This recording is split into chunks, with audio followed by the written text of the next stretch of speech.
At ngayon po ay handa na po tayong tumugon sa inyong mga katanungan. Tristan Nodalo, Newswatch Plus. Good morning po, Yusek. Ma'am, nag-start na po yung hearing ni Senator Amy Marcos regarding sa arrest ni former President Duterte, and dumalo po si Senator Bato de la Rosa doon, and sa sinabi niya po ay parang nagrereklamo po siya sa hindi pagdalo ng ilang executive official, at ito raw po ay tahasang pagbabaliwala sa doktrina ng checks and balances ng ating gobyerno. He adds na we are on the verge of constitutional crisis kung tuluyan daw pong i-snob yung investigation. Our reaction po. Sino po nagsabi po? Si Senator Bato de la Rosa. Hindi po ba niya natatandaan na nagkaroon na ng first hearing? Siya po yata yung wala. That was an opportunity para sa kanya para magtanong. So wag niyo pong sisihin kung ngayon po ay hindi umaten ang mga cabinet officials natin sa pangalawang hearing po. 6 na oras po ang naging hearing nung una. Sana po dumating siya, nagpakita siya, para po nakapagtanong siya na maayos. But do you believe, or hindi po ba tayo naniniwala sa sinabi niyang pwedeng magkaroon ng constitutional crisis daw po, ma'am, kung patuloy daw pong gagawin ito ng Malacanang? Dapat malaman din po ni Senator Bato na ang patungkol po sa executive privilege ay matagal na po ring inayunan ng Supreme Court. Marami na pong kaso na nadesisyon na ng Supreme Court. Nandiyan po ang Senate versus Ermita, Neri versus Senate Committee, kung saan po ang executive privilege ay patunay lamang po according to the Supreme Court decisions na ito po ay maaaring i-invoke ng ating Pangulo at ng kanyang mga high-ranking officials. Especially kung ito ay mga patungkol sa deliberative process privilege, presidential communications privilege, or state secrets privilege. So sana po mabasa niya po ang mga kasong ito para po siya maliwanagan. Yusek, we have a follow-up question from Ace Romero, Philippine Star. But Yusek, how is the Philippines taking that decision from the Trump admin, given that the US is a traditional ally of the Philippines and supposedly we have very close ties? So how is Malacanang taking this additional tariff? Decision po kasi ng gobyerno ng US yan. Kung meron po silang dapat na pangalagaan patungkol sa kanilang mga economic growth nila or sa kanilang mga ekonomiya, hindi po ito mapipigilan. Yan po ang kanilang magiging polisiya. At sabi nga po natin, ang pagpataw po ng 17% na second lowest, sa ating palagay ay hindi na po ganon kasama. Mabuti pa rin po ito sa ating palagay. Although undeniable, it could also lead to higher costs, di po ba, yung tariff. So, may epekto din ho yun kahit paano sa ating economy. Yes. So, how are we taking this, are we even taking this positively given that it could lead to higher costs? Pwede po kasi maging positibo ito, pwedeng maging negatibo ito, lalo kapag ka po tayo nag-e-export.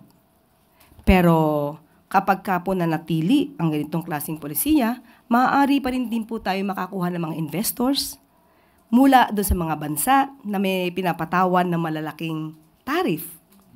So maaari silang pumunta sa Pilipinas, dito sila magsagawa, mag-manufacture, dahil 17% lamang ang pinapataw sa atin. So pwedeng negative, positive ito. So you're saying, since mas mataas sa iba, they might reconsider and, Investing here. ito na lang. Okay.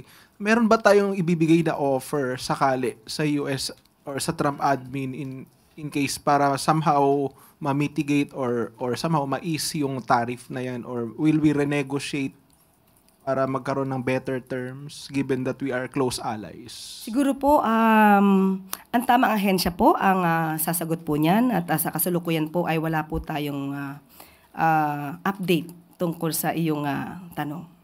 Salamat po. Thank you. Leth Narciso, DZRH. Good morning, Yusek. Ma'am, may we know po ano ng mga hakbang ang ginagawa ng pamahalaan kaugnay ng immigration crackdown ng Trump administration? Sabi po kasi sa ulat, mayroon ng 20 undocumented Filipino migrants ang nakakulong sa US ngayon. Po, muli ang mga detalye pong ito ay ipapaubaya po natin pansamantala sa DFA, at kapag ka po meron na po tayong detalye na katugunan po dito, ibibigay po namin agad sa inyo.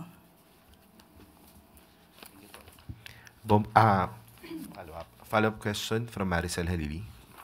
Hi ma'am, magandang umaga po. Just one quick follow-up. Sinabi po kasi rin ni Senator Bato na gusto niyang ipasabina itong mga government officials na hindi dumalo. Do you think this is a reasonable move coming from Senator Bato and posible ba yun? Nasa kanya po yan. Kung magpapasupina siya, siguraduhin lamang din po niya na siya po ay magpapakita. Next question, Ann Soberano, Bombo Radyo.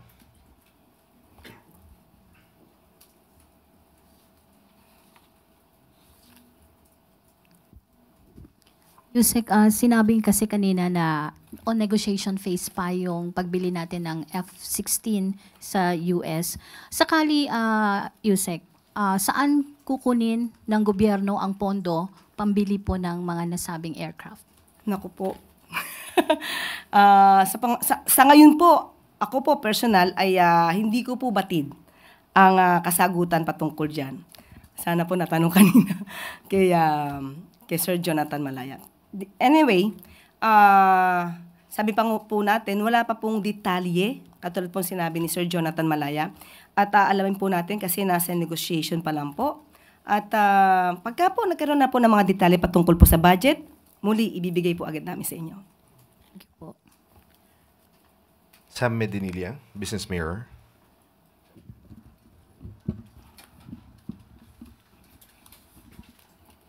Good morning, ma'am.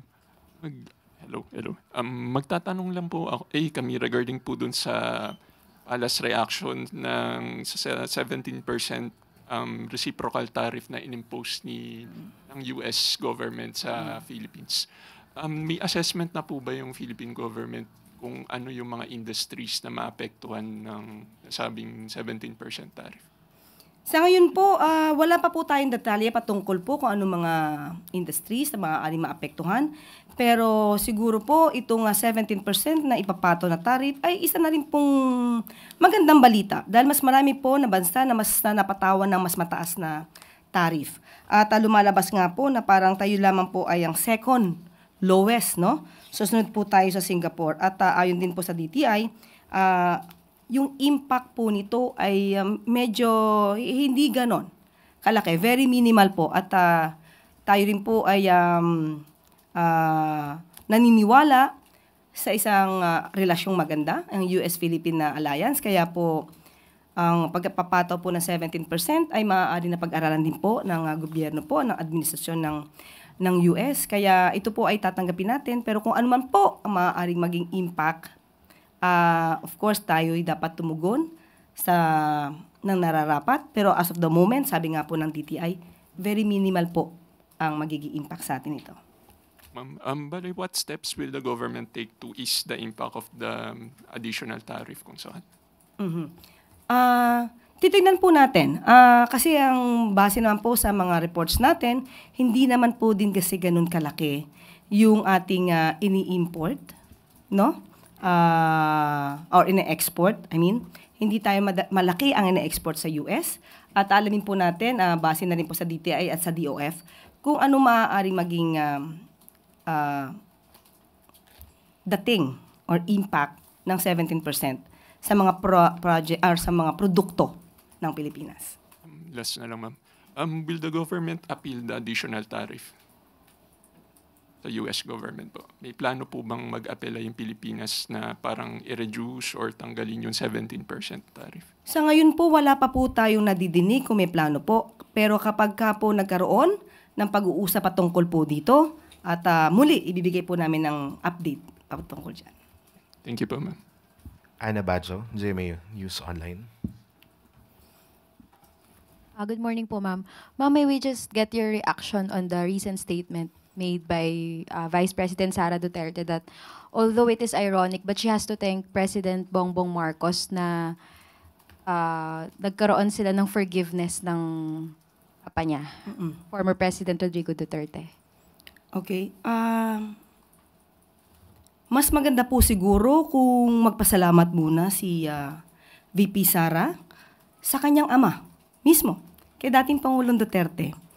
Dahil kung siya man po ay nagkaroon ng pagkakataon at nagkaroon ng oras kasama ang kanyang ama, ay dahil ito sa kasong EJK. Kung hindi po naganap at hindi nagawa ang sinasabing mga aksyon patungkol sa war on drugs at walang nag-complain, hindi naman din po sila makakaroon ng pagkakataon na makapunta sa dahig. So mas magandang pasalamatan niyo muna po dahil sa ginawa ng kanyang ama, sa mga nirereklamos po sa kanya, yun po yung naging cause kung ba't sila nasa dahig. Pero pinaabot po natin to sa Pangulo. At ang sabi po niya, glad I could help. Thank you, ma'am. Okay. At dito po nagtatapos ang ating briefing. Maraming salamat. Malacanang Press Corps. At magandang tanghali para sa Bagong Pilipinas.